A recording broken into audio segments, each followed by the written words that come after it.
Buenos días, egun on, bon día, bo día.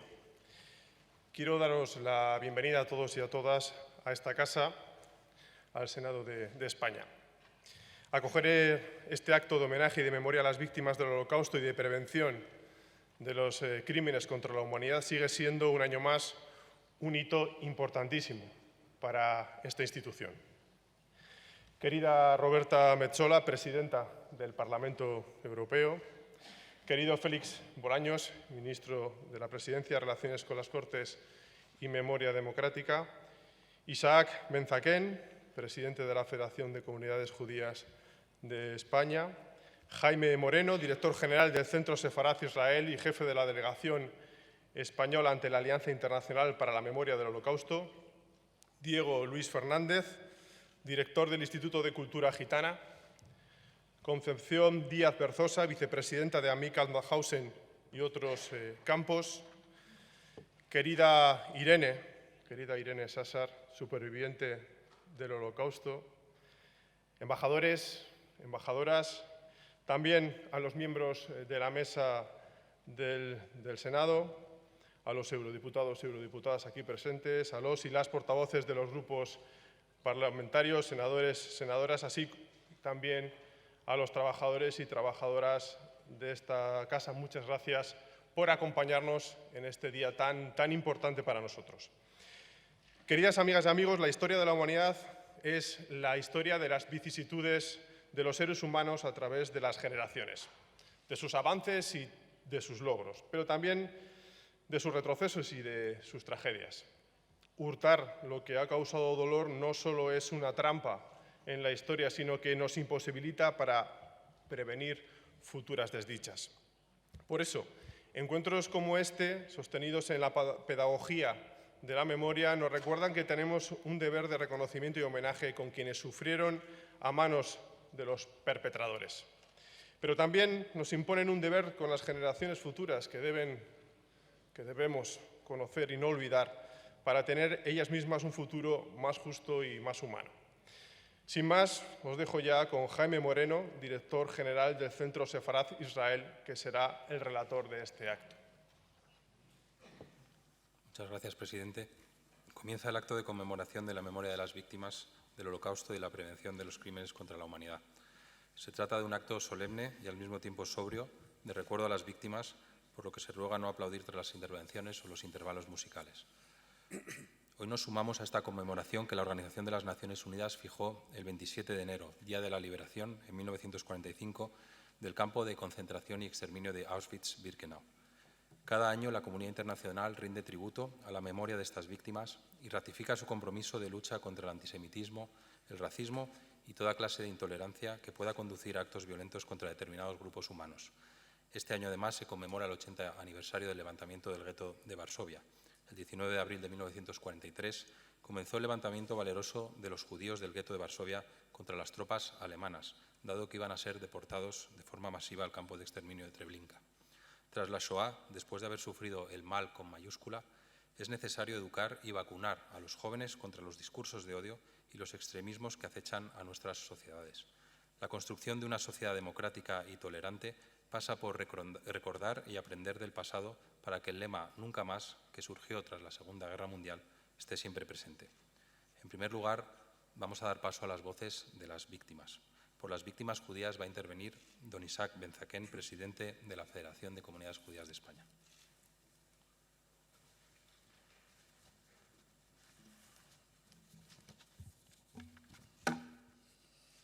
Excelentísimo señor presidente del Senado, excelentísima señora presidenta del Parlamento Europeo, excelentísimo señor ministro de la Presidencia, Relaciones con las Cortes y Memoria Democrática, excelentísimas embajadores, embajadoras y miembros del cuerpo diplomático, distinguidas autoridades civiles y religiosas, vicepresidenta de Amical Mauthausen y otros campos, director del Instituto de Cultura Gitana, señoras y señores.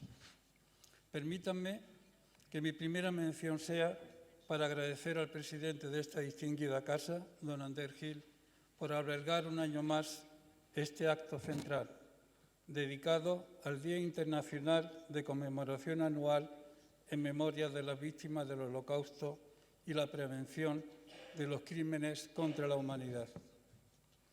Y quisiera comenzar precisamente subrayando esta palabra, conmemorar, es decir, recordar de manera conjunta. No es, por tanto, un día de grato recuerdo lo que hoy nos reúne. Es la conmemoración de un hecho realmente muy triste. Es un momento para la reflexión. Es una conmemoración dedicada al recuerdo de quienes fueron las víctimas del Holocausto perpetrado por los nazis durante la Segunda Guerra Mundial, la Shoah. Es decir, el exterminio sistemático y meticulosamente organizado de 2/3 de la población judía que entonces vivía en Europa. 6 millones del total de 9,5 millones de judíos perecieron a manos de unos fanáticos embriagados por una ideología que no solo afirmaba la superioridad de la raza aria, y proponía la sumisión absoluta de las demás razas consideradas inferiores, sino también el exterminio absoluto del pueblo judío, al cual contradictoriamente se consideraba por un lado subhumano y por otro capaz de organizar todas las conspiraciones posibles que habían causado la desgracia del pueblo alemán. Sin embargo, los judíos europeos somos ciudadanos ordinarios de toda condición social, que entonces y hoy compartían con los demás ciudadanos de sus respectivos países las mismas penas y alegrías de sus respectivos contextos sociales. Eran artesanos manuales y banqueros, funcionarios y profesionales, tenderos y barrenderos, soldados y policías, músicos y poetas, héroes militares y maestros de escuela. ¿Qué les diferenciaba de los demás ciudadanos? En realidad, nada. Simplemente tenían su propia religión y unas tradiciones culturales que nunca pretendieron imponer a nadie y que nunca utilizaron como excusa para incumplir su compromiso con la sociedad y el Estado en el que vivían. La sociedad a la que en muchos casos pertenecían desde hacía más de 1000 años. Pero eso no evitó que unos dirigentes fanáticos considerasen esa religión y esas tradiciones como la causa de todos sus males, como si se tratase de un cáncer que corrompía todo el tejido social y causaba la destrucción del Estado. Y había que extirpar ese cáncer, extirparlos a todos y para siempre, a niños, mujeres y hombres, jóvenes y ancianos, pobres y ricos, héroes y aldeanos. Y eso es precisamente la especificidad del Holocausto, lo que le distingue de otras masacres cometidas a lo largo de la historia de la humanidad. En palabras de George Bensusan, la destrucción de los judíos de Europa no fue el medio de una política, fue una política en sí mismo. ¿Qué subyacía en el odio asesino de esos fanáticos? La ignorancia y el prejuicio. La ignorancia y el menosprecio de cientos de años de vida en común y de una enriquecedora interacción cultural. Y el prejuicio basado en esa misma ignorancia y la asunción de falsos lugares comunes e interpretaciones distorsionadas de la historia. Pero la cuestión es que el prejuicio persiste, lamentablemente. Hoy, como en el pasado, el pueblo judío sigue siendo víctima de esos lugares comunes que a veces provocan meras actitudes recelosas o sutiles discriminaciones y a veces ataques sangrientos y letales. Y lo más grave es que estas actuaciones tienen un carácter transversal y se producen más allá de ideologías concretas. El mal del antisemitismo pervive y esto nos exige ir a la verdadera raíz del problema y actuar de una manera firme, desechando todo tratamiento tibio y condescendiente. De lo contrario, seguirá estando ahí, de manera latente, y volverá a resurgir con toda su barbarie, en cuanto encuentre las circunstancias favorables para ello, ya sea una crisis económica, una crisis política o una crisis sanitaria, como de hecho ya hemos comprobado con el caso de la COVID. Además, la barbarie del antisemitismo, el prejuicio, el odio, la discriminación hacia los judíos, una vez que se activa, ya no tiene límites. Y como ocurrió en el siglo pasado en Europa, se extiende inmediatamente a cualquier otra minoría social. Y ello es así porque la maquinaria de la discriminación, la persecución y el exterminio es la misma y sirve tanto para ser utilizada contra los judíos como contra los republicanos, gitanos, homosexuales, discapacitados, disidentes políticos, como lamentablemente conocemos. Por eso el antisemitismo llevó al Holocausto, y el Holocausto supuso el exterminio de 6 millones de judíos. Pero el Holocausto también trajo consigo el exterminio de numerosísimos miembros de una extensa lista de otros grupos sociales. La Comisión Europea formuló a finales del año 2021 una estrategia para la lucha contra el antisemitismo y de apoyo a la vida judía. Este documento es quizás el instrumento más completo y perfeccionado en este terreno. La estrategia de la Unión Europea invita a los Estados miembros a comprometerse con un futuro libre de antisemitismo en la Unión Europea, promoviendo la actuación principalmente en 3 terrenos: la prevención y la lucha contra toda forma de antisemitismo, la protección y el apoyo a la vida judía en la Unión Europea, y la pedagogía, la investigación y la memoria del Holocausto. Y es este último terreno precisamente en el que debemos insistir: la educación como instrumento indispensable para la erradicación del antisemitismo. Durante estos últimos meses, la Federación de Comunidades Judías de España y otras instituciones y entidades hemos venido trabajando junto al Gobierno de España en la elaboración y desarrollo de un plan nacional para la implementación de esta estrategia europea. Queremos agradecer al Ministerio de la Presidencia, Relaciones con las Cortes y Memoria Democrática por haber promovido e impulsado este plan, así como al equipo de la Subdirección General de Libertad Religiosa y en especial a doña Mercedes Murillo y don Daniel Pelayo Olmedo, cuya labor ha sido excelente y tremendamente eficaz. Permítanme cierre mis palabras resaltando de manera resumida los 2 pilares con los que se asientan las recomendaciones de la estrategia europea: la necesidad de la lucha contra el antisemitismo y de la formulación de medidas específicas, y la necesidad de la educación como instrumento imprescindible para llevar a cabo estas medidas específicas, indicando que la pedagogía y la investigación sobre la vida judía, el antisemitismo y el Holocausto son cruciales a este respecto.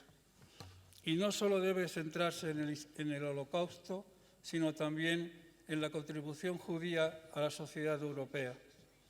Como dice Yehuda Bauer, la educación sobre el Holocausto es una faceta, aunque una muy importante, en un intento de crear un mundo que quizás no será bueno, pero posiblemente sea un poco mejor que el actual. Trabajemos juntos porque así sea. Muchísimas gracias a todos ustedes por la generosa cortesía de su atención.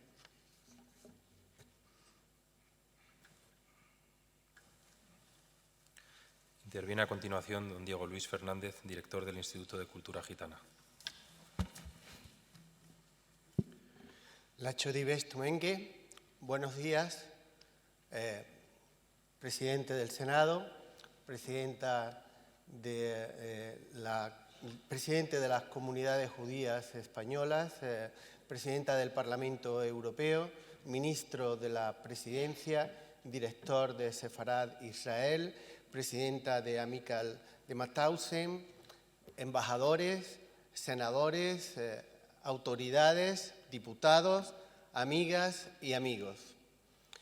El pueblo gitano es un pueblo superviviente. Somos supervivientes. El exterminio del pueblo gitano ha sido algo reiterado a lo largo de la historia, tanto en diferentes países como en España exactamente igual. Las legislaciones han sido muy represivas. Somos un pueblo de supervivientes. Durante el Holocausto, entre 500.000 y 1 millón de gitanos fueron asesinados. Y las personas supervivientes normalmente entran a formar parte del mundo de las sombras. Forman parte del otro lado del espejo. Se hibernan, se discriminan, no cuentan, no se les escucha, porque tendrían que haber muerto. Ese es el concepto en el que gran parte de los supervivientes viven a lo largo de toda su vida. Y se crean dos realidades paralelas, los que viven y los que sobreviven. Los que sobreviven no cuentan. La discriminación, al fin y a la postre, es solamente la estrategia de los que viven para obviar a los que sobreviven. Pero esta realidad descriptiva, porque en realidad ha ocurrido así con muchos pueblos a lo largo de la historia y específicamente también con el pueblo gitano, tiene la posibilidad de resolverse. Y se resuelve de distintas maneras. Nuestros hermanos judíos, por ejemplo, lo resolvieron en un determinado momento adoptando una posición claramente nacionalista a partir del año 48. Otras minorías buscan otro tipo de resoluciones, legislativas en la mayor parte de las ocasiones. Cuando Rosa Parks, el 1 de diciembre de 1955, se niega a ceder su asiento a una persona que se creía con derecho, porque era blanco, a ocupar ese espacio, evidentemente estaba reaccionando ante una situación de injusticia. Y a partir de ahí se genera un sustrato legislativo que determina una posición diferente de la minoría afrodescendiente. O el muro de Berlín se cayó en una tarde.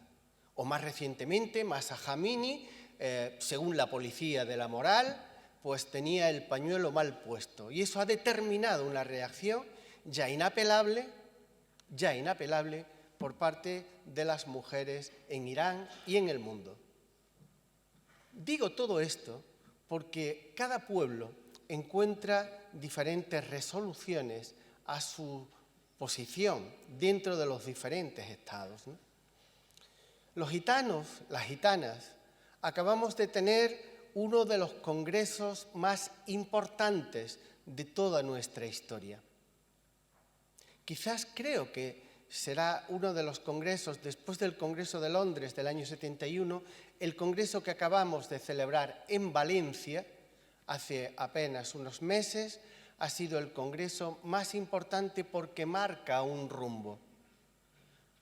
Nosotros, las gitanas y los gitanos que hemos vivido en el mundo de las sombras, hemos manifestado que nos negamos como pueblo a seguir ocupando un espacio secundario dentro de la posición de nuestro país en España y en Europa.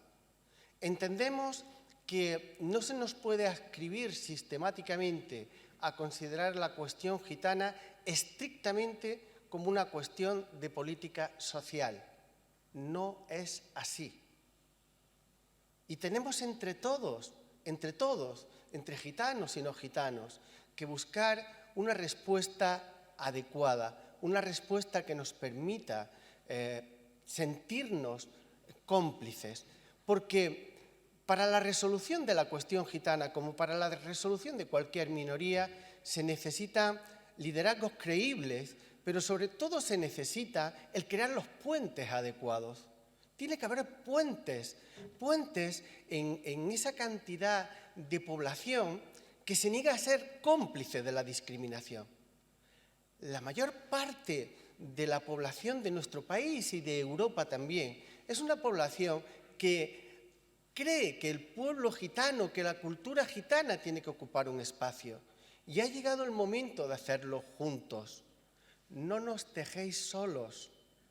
No podemos hacerlo solos. Necesitamos el apoyo de muchas personas, hombres y mujeres de buena voluntad que crean en nuestro pueblo. Hagámoslo sin prisa, pero sin pausa.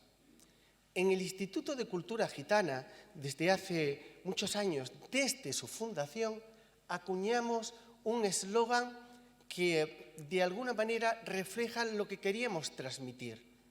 Decíamos, España también es gitana.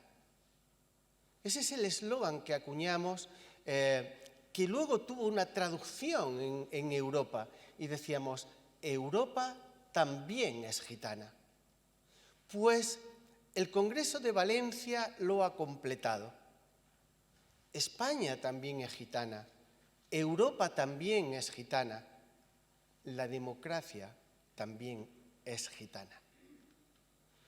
Muchas gracias y espero que realmente en los próximos años nos pongamos a pensar que el pueblo gitano tiene pasado, pero sobre todo tiene futuro. Muchas gracias.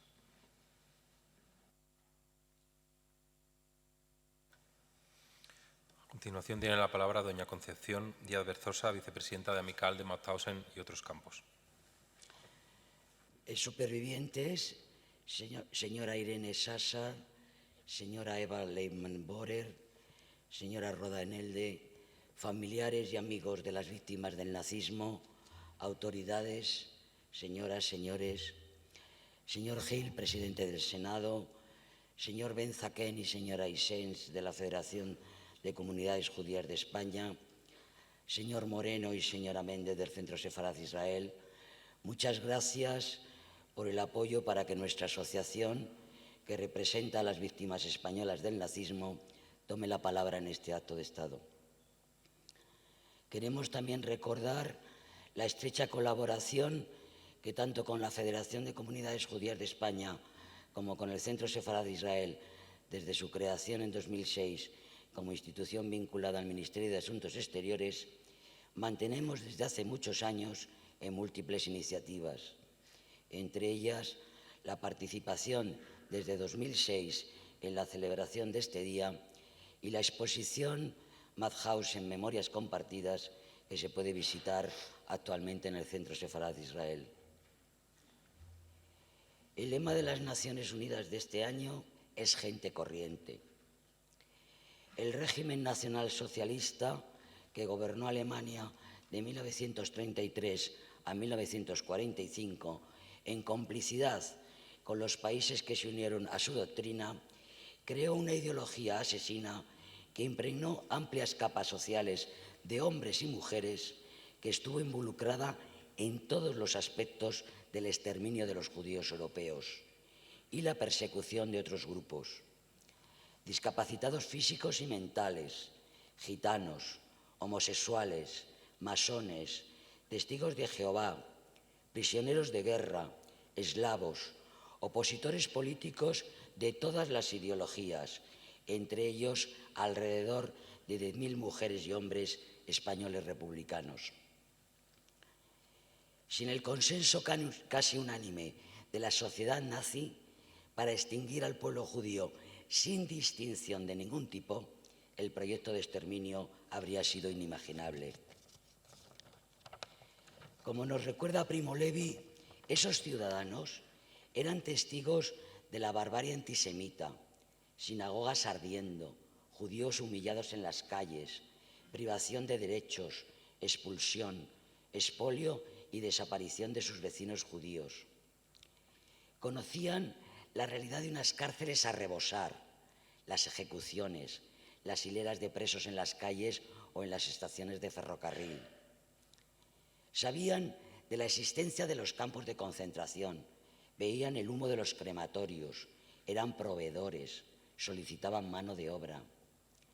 Se contaban por miles los profesionales de todos los sectores de la sociedad que sabían, que hacían la vista gorda y que se unieron al régimen criminal. Y termina Levi: la mayor parte de los alemanes no sabía porque no quería saber, o más, porque quería no saber. Quien sabía no hablaba, quien no sabía no preguntaba, quien preguntaba no obtenía respuesta. Cerrando el pico, los ojos y las orejas, se construía la ilusión de no estar al corriente de nada y, por consiguiente, de no ser cómplice de todo lo que ocurría ante su puerta. Tal deliberada omisión lo considero plenamente culpable. Fin de cita. Se produjo la demostración descarada de la facilidad con la que prevalece el mal, el horror que puede causar la actitud de la gente corriente en cualquier momento o en circunstancias imprevistas. Por eso, ayer y hoy, conmemorar precisa reflexionar sobre las claves del proceso histórico que condujo a la persecución, esclavización y aniquilación de millones de seres humanos, y considerar cómo la gente corriente, como nosotros, puede desempeñar un papel más importante de lo que imaginamos en los desafíos de hoy. Muchas gracias. A continuación, cedo la palabra a doña Irene Sássar, superviviente del gueto de Varsovia, que nos dará su testimonio.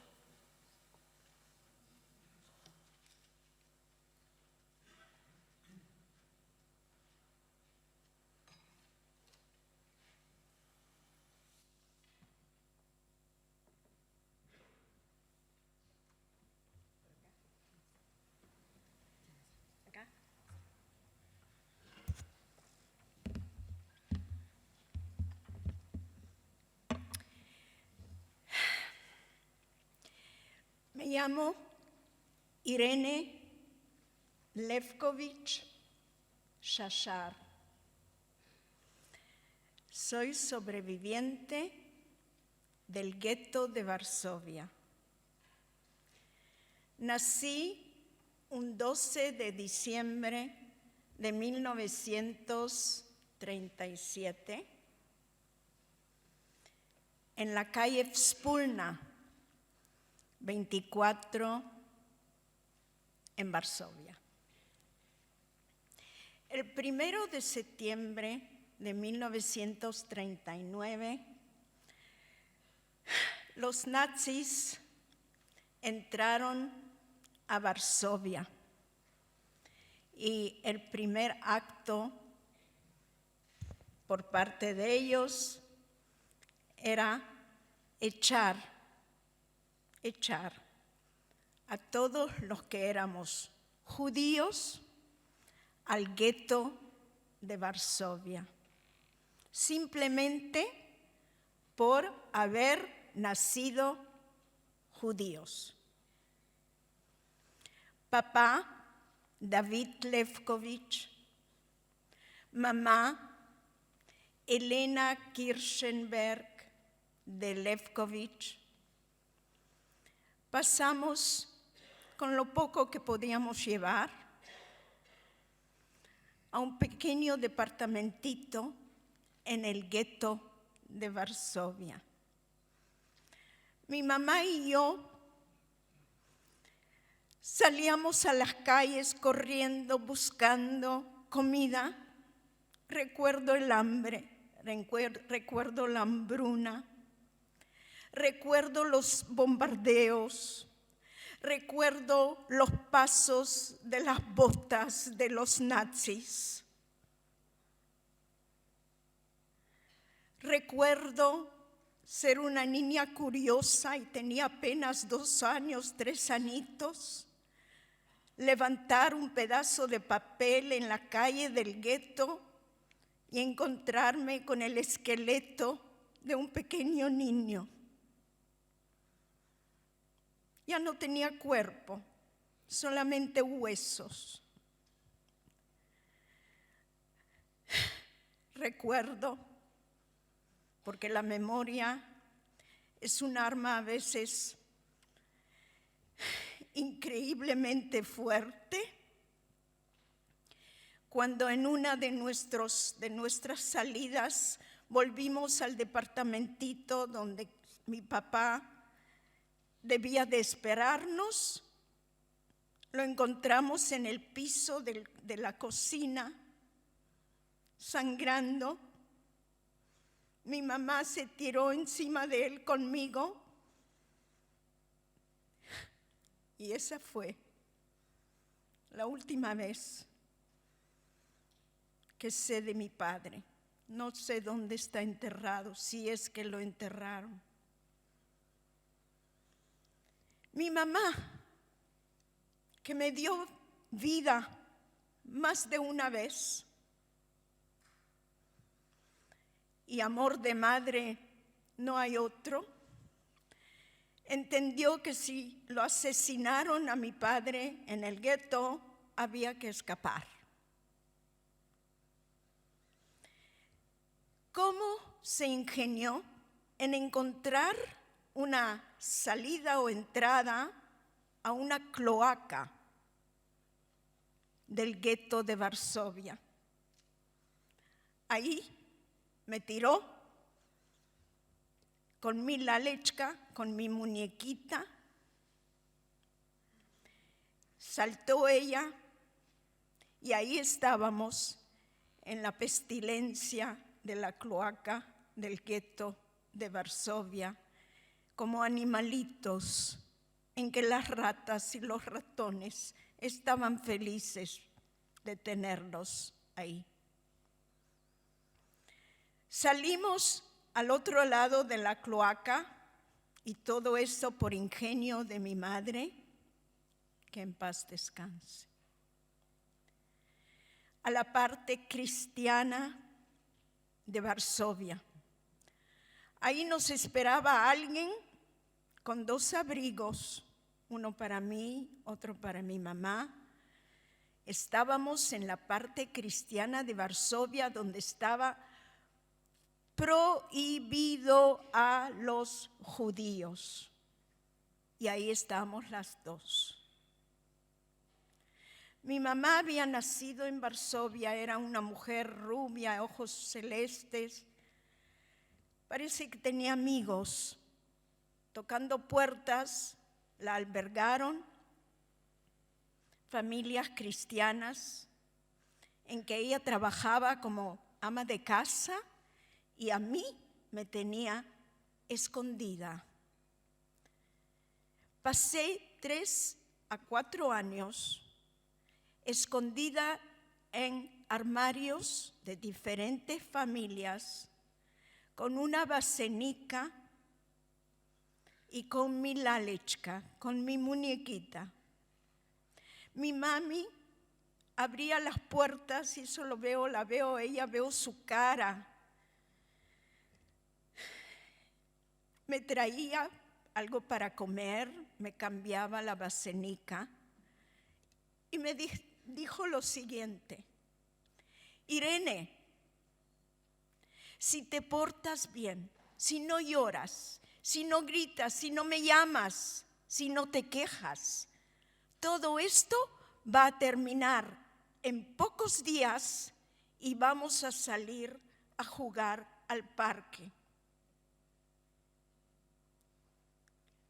Piensen ustedes, amigos, en lo que yo como niña, tal vez tendría 3, 4 años, la responsabilidad que tomé sobre mí, que si yo me porto bien, todo esto, esta oscuridad que me rodea en los cobijos, este estado de no poder salir afuera va a terminar y todo depende de mí.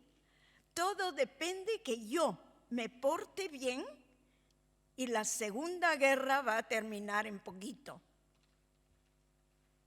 Pues yo me porté muy bien. créanmelo. Mis diálogos en cuchicheos eran con mi muñequita, con Lalechka. Esos momentos de mi vida me convirtieron en la historia del Holocausto, en lo que se llama en inglés The Hidden Child, niña escondida. Así pasé, gracias a mi madre, unos 2 o 3 años de mi vida. Por supuesto, no en un solo lugar, en varios lugares, inclusive una hacienda donde los alemanes subieron y pensaron que mi pie, con el fusil, pensaron que mi pie era un saco de arena y pasaron por ahí porque no tenían linterna en esa oscuridad. O sea, momentos increíbles de milagros que hicieron de mí ante ustedes y ante el mundo una sobreviviente que habla la voz de 1,5 millones de niños como yo, que no se salvaron, que jamás podrán hablar, que jamás tendrán lo que tengo yo: 2 hijos, 7 nietos, de generación a generación. Piensen conmigo y con nosotros los sobrevivientes. Si yo me he salvado de ese infierno y he vencido a Hitler, tal como lo escribo en mi libro, debo tener alguna función, alguna misión, ¿verdad? Para poder levantar mi voz y para poder pedirles a ustedes en este momento tan histórico en la historia de España. Y exactamente lo que dije hace 3 años en las Naciones Unidas, el 27 de enero del 2020, rogando al mundo concordia, fraternidad, comprensión, recordar, porque callar es estar de acuerdo con lo que sucede. Y miren ustedes, hace 3 años hablé al mundo. Mientras tanto, tenemos otra guerra. Tenemos otra guerra. Cuando veo en la televisión los niños de Ucrania, me veo a mí, escondida, miedo, no pudiendo mirar al prójimo.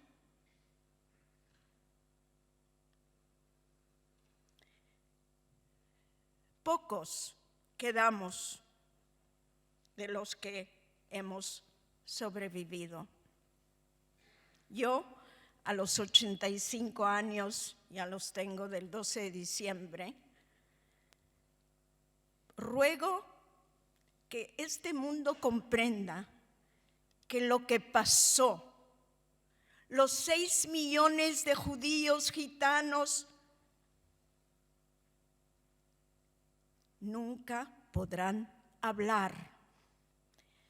Por lo tanto, yo trato de hablar a los niños, a las escuelas, a las instituciones, para que mi voz y la mochila pesada que llevo sea llevada a través de las generaciones venideras. Es todo lo que me queda por hacer. Ayúdenme ustedes a llevarlo a cabo. Gracias.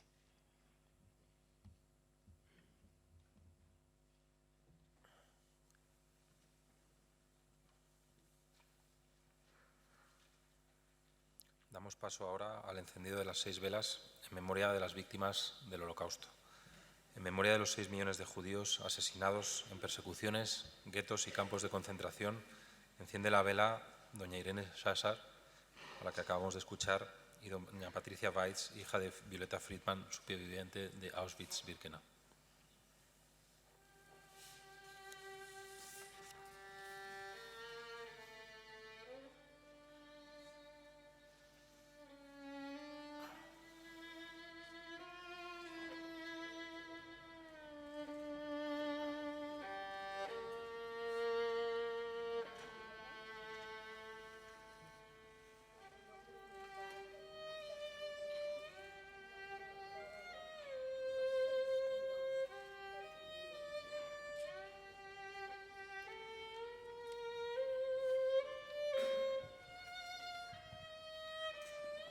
La segunda vela es en memoria del 1,5 millones de niños judíos asesinados por los nazis.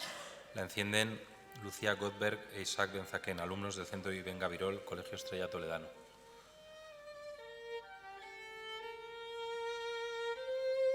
En memoria de los otros colectivos que padecieron la barbarie nazi, republicanos españoles, gitanos, personas con discapacidad, homosexuales, testigos de Jehová y otros colectivos, encienden la vela don Julián Fernández Fraile, representante del colectivo de republicanos españoles, y Amara Montoya, representante del colectivo gitano.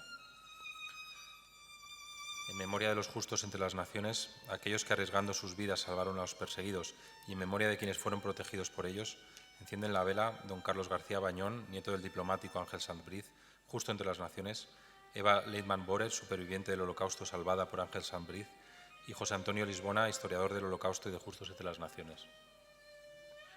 En memoria de los supervivientes que rehicieron sus vidas en Israel y en la diáspora, encienden la quinta vela la embajadora de Israel en España, doña Ródica Radián Gordon, y don Guido Ruda, familiar de víctima de la Shoah.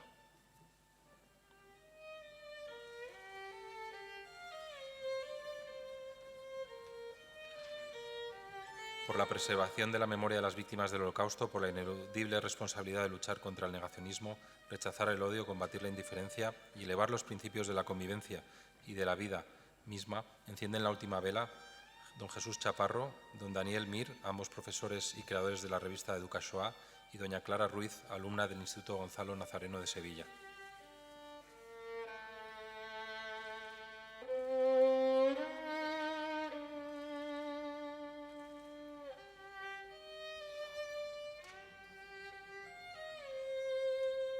A continuación, guardaremos un minuto de silencio por las víctimas. Rogamos se pongan en pie.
pueden sentar.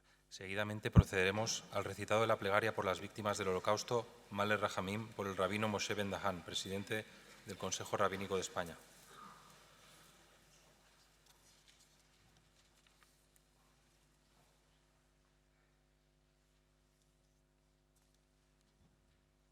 Plegaria para la elevación de las almas de las víctimas de la Shoah.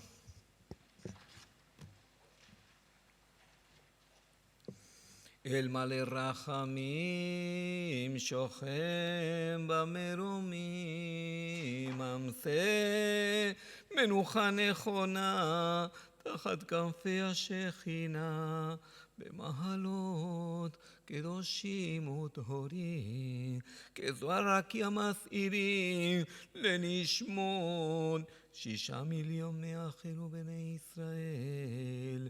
אנשים, נשים, ילדים וילדות, שנהרגו ושנשחטו, שנחנקו, שנשרפו, ושנקברו חיים על קידוש השם, בארצות ממשלת גרמניה, ובשאר ארצות השמדה, ובארצות אירופה, שמסרו נפשם על קידוש השם, בעבור שקולה. בישראל ובגולה, נתפלל להזכיר זכרה, ולעילוי נשמותיהם לכם ברחמים, הסתירם בסתר כנפיך לעולמי, ושרור בצרכים נשמותיהם, בגן עדן אדוני הוא נחלתם. ארץ אל תכסה דמם, ותשתוק לזעקתם, וינוחו בשלום על משכנותם, ונאמר אמן. Dios, lleno de misericordia que reside en las alturas, concede perfecto reposo en el reino celestial entre los justos y los puros, que brillan resplandecientes a las almas de los 6 millones de nuestros hermanos y a todos los hombres, mujeres y niños que fueron vilmente asesinados, quemados, ahogados, estrangulados y enterrados vivos, santificando el nombre divino en los países del opresor nazi. Todos ellos son merecedores de que hagamos una plegaria para recordarles y elevar sus almas. Dios misericordioso, conserva por siempre sus almas vivas bajo tu gran presencia. Descansen en paz y todos los presentes diremos amén.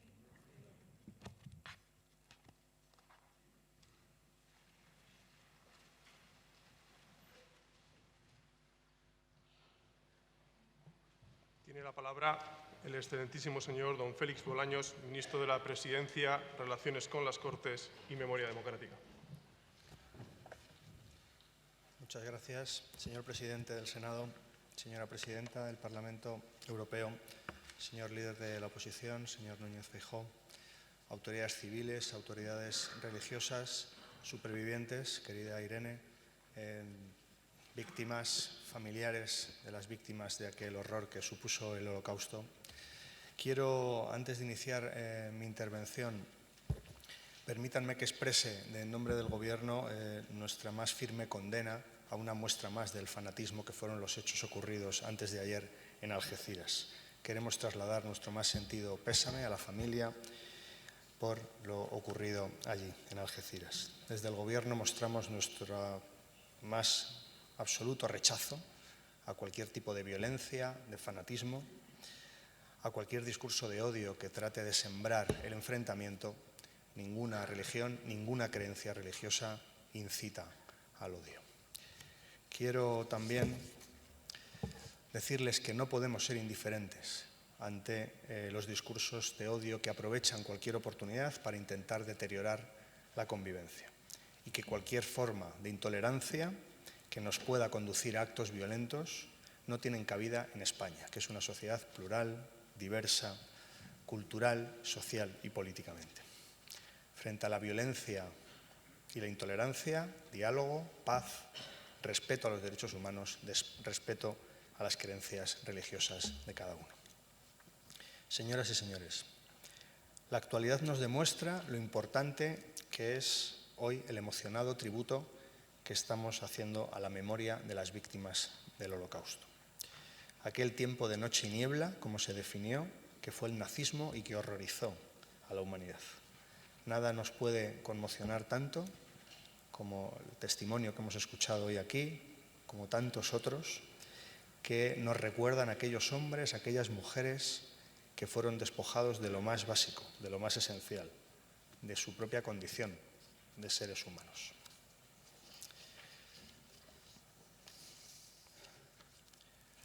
Aquellos crímenes atroces dejaron una huella profunda en todos nosotros y, sin embargo, en las últimas décadas todavía asistimos a momentos en los que se siguen cometiendo delitos de extrema gravedad.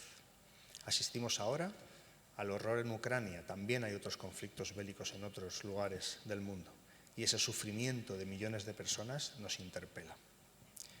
En este contexto, el antisemitismo y la difusión en Internet de contenidos que niegan el Holocausto todavía hoy suponen nuevas amenazas que exigen una acción urgente por parte de las autoridades públicas. El antisemitismo es incompatible con los valores europeos de dignidad humana, de libertad, de igualdad, de solidaridad. Y también el antisemitismo representa una amenaza no solo para las comunidades judías, sino también para una sociedad abierta, tolerante, plural, diversa, para la democracia en definitiva, para el modo de vida europeo. Por eso, como bien ha señalado Isaac Ben-Zaken, en octubre del 21 los países europeos aprobamos una estrategia europea que parte de una idea muy clara, una Unión Europea sin antisemitismo, con dos objetivos: dar una respuesta contundente al aumento de este fenómeno y crear sociedades inclusivas que permitan una perspectiva de futuro a las comunidades judías. En España, como bien ha recordado, desde hace meses venimos trabajando en un plan nacional para la implementación de esta estrategia europea de lucha contra el antisemitismo. Y por eso hoy, desde aquí, quiero anunciarles que en el próximo Consejo de Ministros el Gobierno aprobará este plan para su implementación inmediata. Pretendemos mejorar los recursos y las medidas de la lucha contra el antisemitismo. Muchos de ellos ya están contemplados en el Código Penal o en recientes leyes como la Ley Integral para la Igualdad de Trato y la No Discriminación, pero queremos seguir profundizando en esas medidas.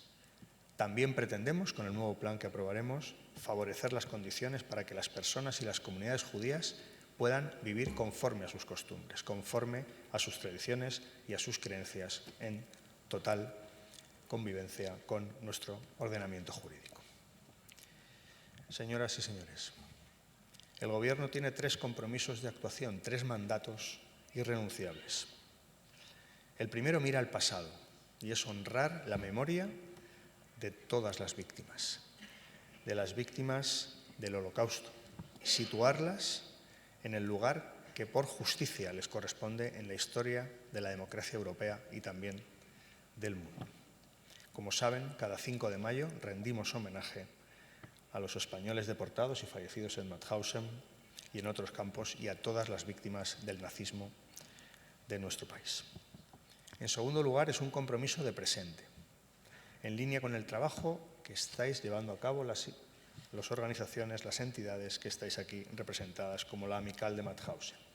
Este compromiso es ser una memoria vigilante, con esos discursos que amenazan la convivencia, sembrando odio entre nosotros por el mero hecho de ser diferentes.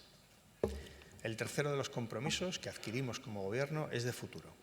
Es integrar la memoria de las víctimas en las conciencias individuales, colectivas de la sociedad, mediante la educación en las aulas y la pedagogía social, porque no hay futuro si no hay memoria. Concluyo, presidente.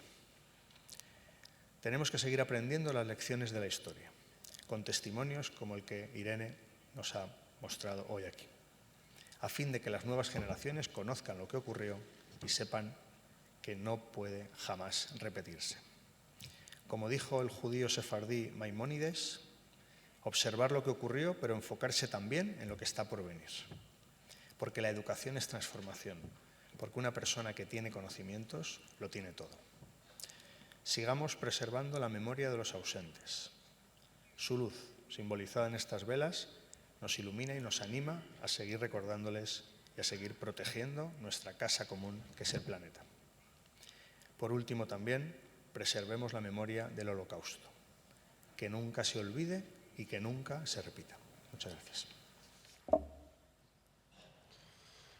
Tomará la palabra a continuación la excelentísima señora doña Roberta Metsola, presidenta del Parlamento Europeo.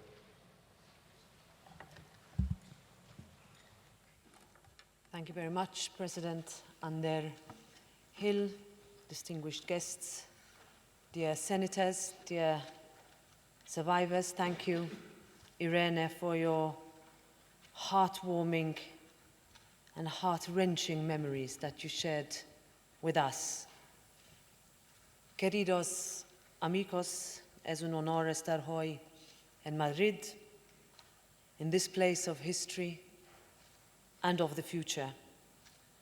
Along the years, senators have walked these halls of parliamentary democracy, making the lives of Spanish citizens a little bit better, a little bit fairer, a little bit safer. That is the same ethos that we need to see in the European Union as a whole. Better, fairer, safer. These are the messages I would like to bring with me today on Holocaust Remembrance Day. It has been 78 years since the Auschwitz-Birkenau camp was liberated. The Nazi regime murdered millions of men, women, and children, and inflicted unimaginable suffering and pain on millions more. Today and every day, we remember the greatest crime in humanity that saw people massacred simply because they were Jewish, targeted because of their ethnicity, race, disability, murdered because they were Roma or because they were part of the LGBTI community or because of the color of their skin. The Holocaust did not happen overnight. The path that led to Auschwitz and the Holocaust began early with scapegoating, bullying, and dehumanization. It was a process that began generations before. The Jews were seen as the other. In the start of the 1930s, Jews were forbidden from sitting on park benches. Then they were forbidden from forming part of state or military services. Jewish students were forbidden from sitting for certain exams. Then interreligious marriages were forbidden. Jews had to abide by a curfew. They were forbidden from leaving the country. As Rabbi Jonathan Sachs once said, the truly horrific thing was the absence of horror of so many. This was a process that developed with indifference from bystanders, people who turned away. In his book, Nobel Prize laureate and Holocaust survivor Elie Wiesel writes, "We must take sides. Neutrality helps the oppressor, never the victim. Silence encourages the tormentor, never the tormented. We must speak out." And I am proud that the European Parliament has never been silent, together with colleagues who are here with me today. Today we are seeing anti-Semitism on the rise. Every day we still witness attacks on Jews, on synagogues, places of peace, of God, of worship, still remain targets. Hate online has found too many places to amplify its voice and extend its reach. Social media platforms in particular need to take their responsibilities seriously.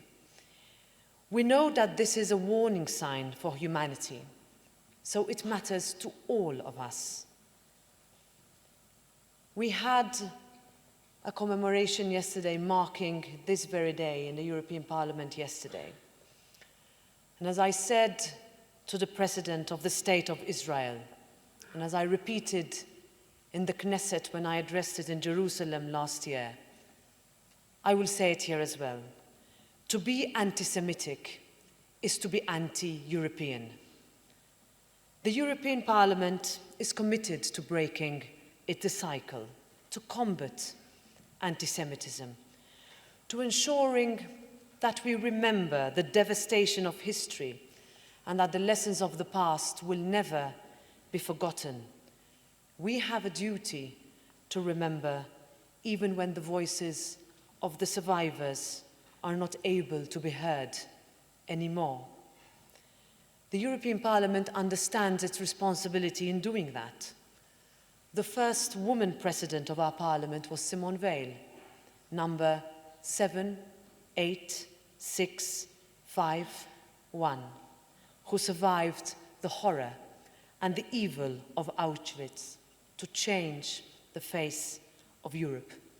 So our commitment is as personal as it is institutional. And that is why we must take action against discrimination and against hate. When we say never again, we must mean it. Remembrance without resolve is hollow.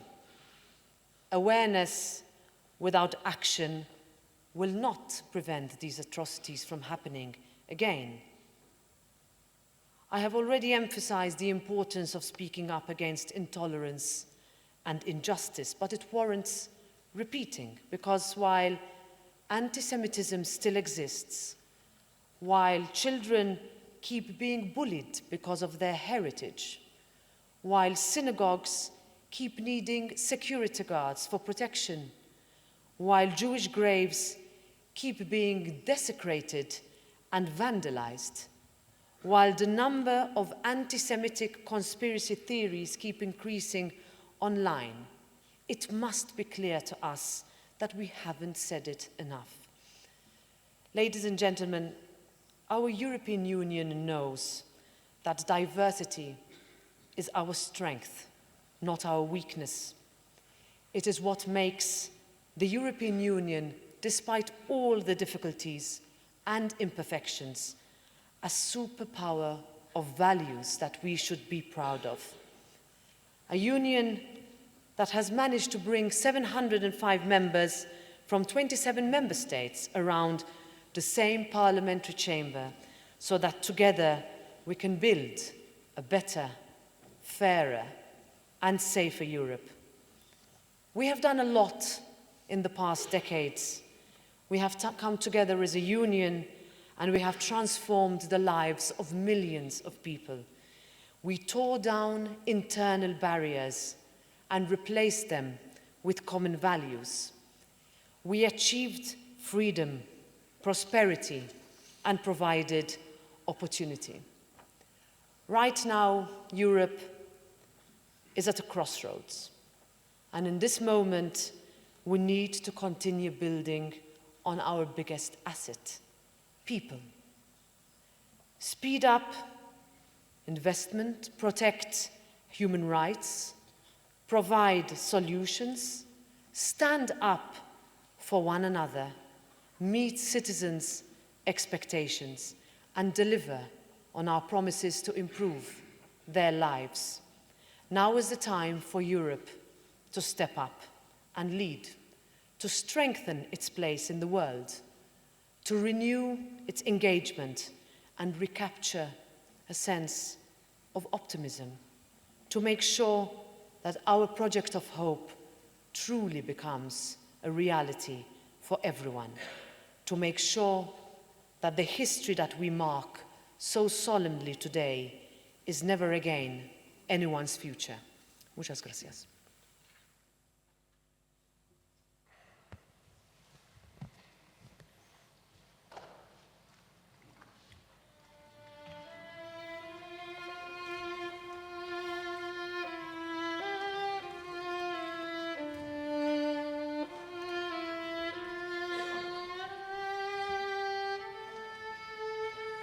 ...27 de enero de 1945.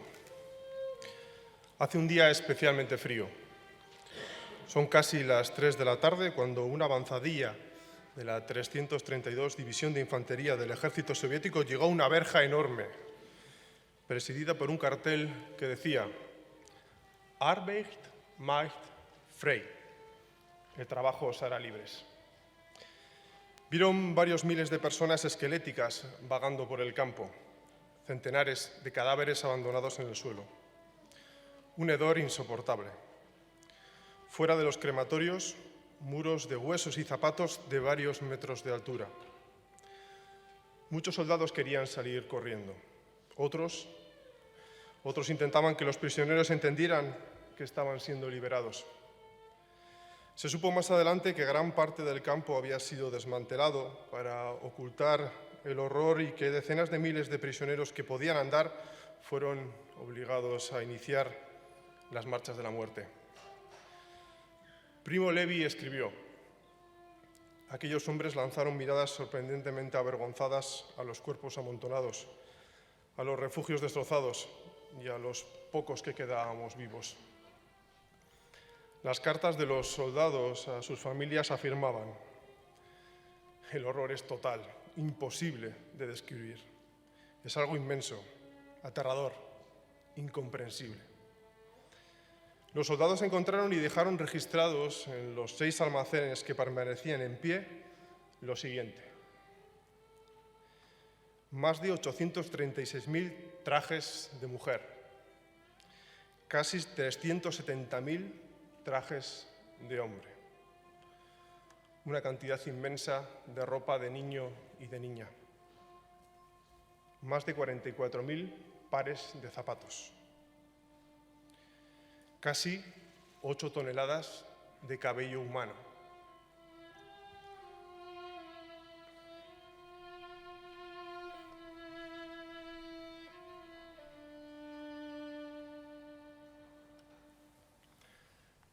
queridas amigas y amigos, tal y como escribió el Premio Nobel de la Paz, Elie Wiesel, quien escucha un testimonio se convierte en testigo. Esa es la razón por la cual he querido comenzar con esta terrible descripción de lo ocurrido hoy, casi a esta misma hora, exactamente hoy, hace 78 años. He leído y he reflexionado mucho sobre las palabras que os dirigiría hoy. Y hoy quiero dar testimonio ante ustedes, quiero hablarles del fracaso moral colectivo que supuso el Holocausto. La historia y la humanidad tenemos una deuda con los 6 millones de judíos y con otros millones de opositores y miembros de minorías que fueron asesinados, republicanos, españoles, gitanos, homosexuales, personas con discapacidad, testigos de Jehová, prisioneros de guerra y tantos más. Con ellos tenemos una deuda, decía. Me refiero a poner las cosas en su sitio. Efectivamente, para ser responsables hay que saber. Una cosa que a estas alturas ya sabemos es que, como dijo alguien, los monstruos existen, pero son muy pocos. El verdadero peligro lo constituyen aquellos que están dispuestos a creer y a actuar sin hacer preguntas. Por eso quiero hablar sobre la responsabilidad y sobre la vergüenza de quienes permitieron que ocurriera, de quienes, como decía la presidenta, guardaron silencio, de quienes pasaron del silencio a la aprobación cómplice, de los habitantes, por ejemplo, de Auschwitz, la ciudad polaca a la sombra de Auschwitz, y de todas las Oswiesim repartidas por Alemania, por Polonia y por otros estados. ¿Acaso nadie recuerda que el campo de Buchenwald estaba en la colina de detrás de Weimar? La casa de Goethe, la de Schiller, la del archivo de Nietzsche, la del movimiento Bauhaus, la patria sentimental de los alemanes, la cuna de la constitución histórica de Weimar. Hitler la odiaba y la quería a sus pies. Allí se fundaron las juventudes hitlerianas. Allí se persiguió y se asesinó a quien se opuso. Y judíos y opositores que no fueron enviados al este para ser aniquilados acabaron en Buchenwald. Allí sufrieron muchos compatriotas nuestros. Es irónico pensar que nuestro Jorge Semprún era maltratado a unos metros de la intelectualidad alemana que guardaba silencio. Tras la liberación por tropas americanas, los vecinos de Weimar y otros pueblos cercanos fueron obligados a contemplar todo el horror que habían querido ignorar. Pero hay más responsables, quienes creyeron que al monstruo totalitario y devastador se le podría apaciguar, pero no era así. Ni la política de apaciguamiento, ni la conferencia de Diam, ni la tolerancia ante el rearme nazi, ni callar ante la vulneración del Tratado de Versalles, ni el silencio ante la política de esterilizaciones y asesinato de personas con discapacidad en Alemania, ni obviar la vulneración de los derechos civiles, políticos y económicos de los judíos, ni el silencio ante la noche de los cristales rotos, ni frente a los decretos de protección de la raza en Italia, ni mirar hacia otro lado cuando los nazis se apropiaron de Checoslovaquia, no. Ninguno de esos silencios ayudó a la paz. Casi nadie quiso ver lo que se avecinaba. Así fue como el nazismo pudo construir la estructura de la barbarie. Y cuando todo se puso en marcha, cuando la industrialización de la muerte ya funcionaba a una escala inimaginable, una gran parte de los gobernantes lo sabían. La declaración conjunta de los aliados del 17 de diciembre de 1942 era clara, lo sabemos. Pero los prisioneros hubieron de esperar hasta 1945 y cuando llegaron los aliados, la mayoría ya habían sido asesinados. No voy a ahondar más en ello, pero quiero afirmar con rotundidad que aunque no es lo mismo un acto asesino que un fracaso moral, el segundo permite el primero. Y Europa y sus aliados fracasamos estrepitosamente.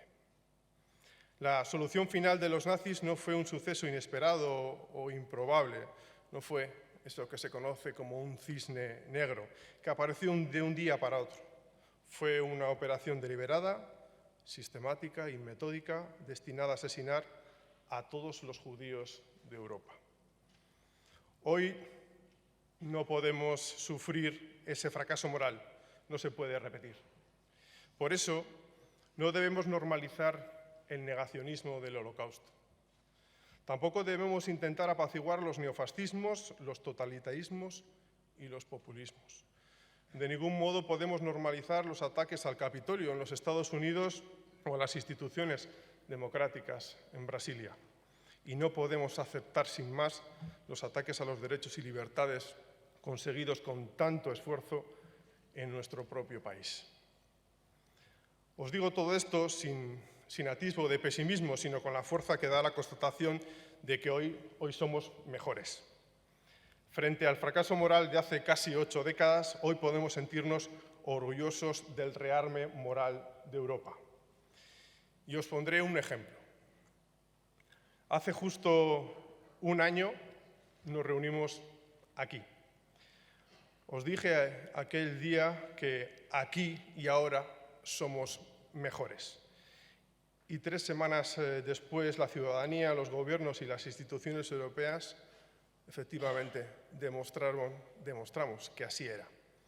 En este caso, efectivamente, no sabíamos que en menos de un mes una potencia iba a invadir un Estado europeo. Nos quedamos absolutamente horrorizados. Vimos escenas que pensábamos que no volverían a ocurrir nunca más. Pero hemos sabido responder, Presidenta, hemos sabido responder unidos a una guerra en nuestro suelo europeo. Ese es el mejor ejemplo de ese progreso moral, de esa conciencia democrática colectiva. Hoy hemos alzado la voz para decir que la guerra es algo éticamente inaceptable. Y la respuesta ha sido unitaria, diáfana, clara, ante el sufrimiento del pueblo ucraniano. No me extenderé mucho más, pero sí me gustaría recordar que el tiempo, amigas y amigos, sigue pasando. Y es nuestro deber hacer que la luz de la memoria no se apague. Estas velas que habéis encendido así lo recuerdan. Este acto es por sí mismo una vacuna contra ese devastador olvido. Una luz alimentada por cada uno de vosotras y de vosotros, por judíos, por cristianos, por personas demócratas, por activistas de derechos humanos, por colectivos sociales, por asociaciones de memoria democrática y defensoras de la memoria de los miles de republicanos y por representantes políticos de todas las instituciones y de diferentes colores políticos. Elie Wiesel escribió: ¿cómo se llora a 6 millones de muertos? ¿Cuántas velas se encienden? ¿Cuántas plegarias se oran?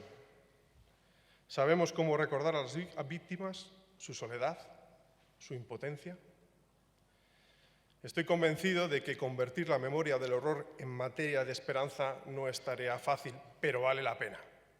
Es la manera de afirmar con rotundidad, querida Irene, que el Holocausto no tuvo la última palabra. Así pues, avancemos desde el horror a la conciencia, desde la conciencia hasta el nunca más y desde el nunca más hacia la esperanza. Rindamos homenaje reivindicando los nombres de las víctimas, no sus números tatuados a fuego. Que lo sobrecogedor de las cifras de víctimas no nos haga olvidar que está compuesta por seres humanos, cada uno en su individualidad irrepetible. Conservemos sus nombres, sus historias, sus testimonios.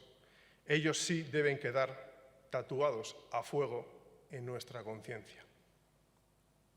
Shasemot lo imahu mea historia. Haien izenak ez daitezela inoiz historiatik ezabatu. Que els seus noms no s'esborrin mai de la història. Que os seus nomes nunca se borren de la historia. Que sus nombres no se borren nunca, nunca de la historia. Muchas gracias. Queridas amigas y amigos, doy por finalizado este acto. Muchísimas gracias.